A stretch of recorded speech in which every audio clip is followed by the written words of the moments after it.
Olá a todos, meu nome é Flávia Santos, faço parte do grupo composto por Ana Carolina, Ana Elza e o Wilker. E o tema do nosso seminário é a oxidação catalítica do dióxido de enxofre para a síntese de ácido sulfúrico.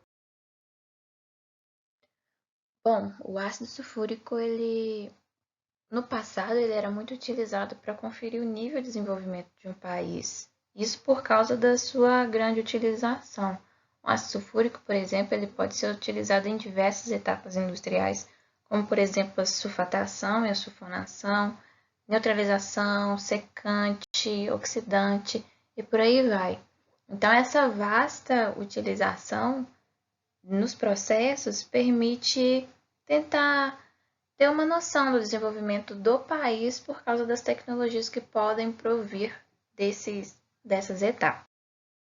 Aqui a gente consegue ter uma noção, esse gráfico é do ano de 2004, sobre a utilização do ácido sulfúrico. Então a gente consegue perceber que a maior produção, que a maior utilização do ácido sulfúrico é em forma para a produção de fertilizantes, que tem um somatório de 56%.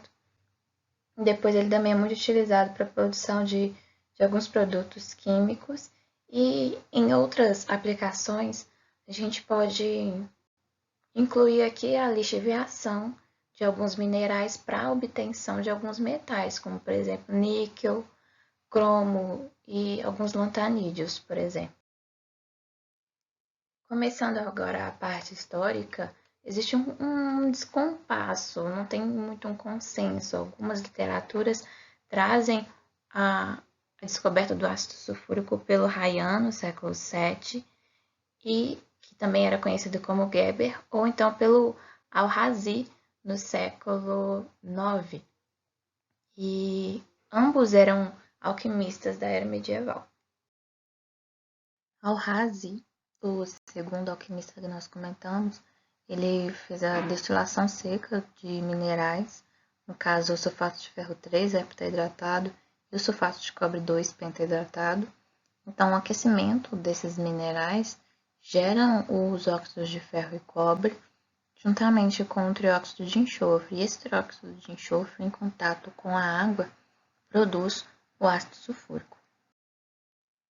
No século XVII, o químico Glauber ele começou a preparação do ácido sulfúrico pela queima de enxofre com salitre na presença do vapor de água.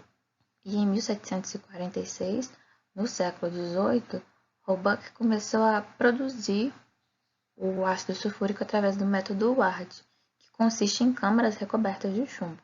Essas câmaras, por serem recobertas de chumbo, elas conseguem aguentar maiores temperaturas.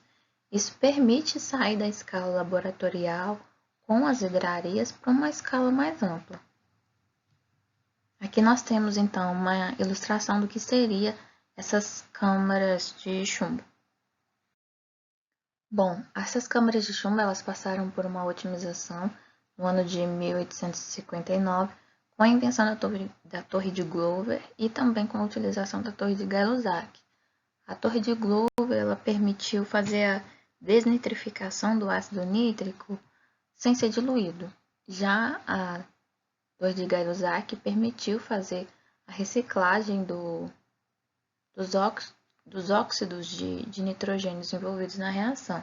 Então, esse processo começa com a combustão da pirita, onde se tem enxofre, e esse processo, em contato com o oxigênio, tem-se então a produção de dióxido de enxofre.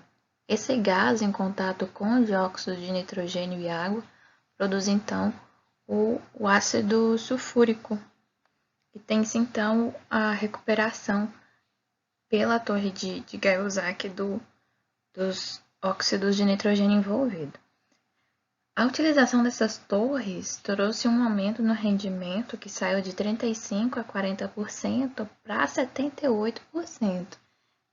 Tem-se aqui um aumento de rendimento bem significativo. Porém, esse método caiu em desuso porque alguns pigmentos, por exemplo, alguns outros produtos necessitam de concentrações maiores de ácido sulfúrico.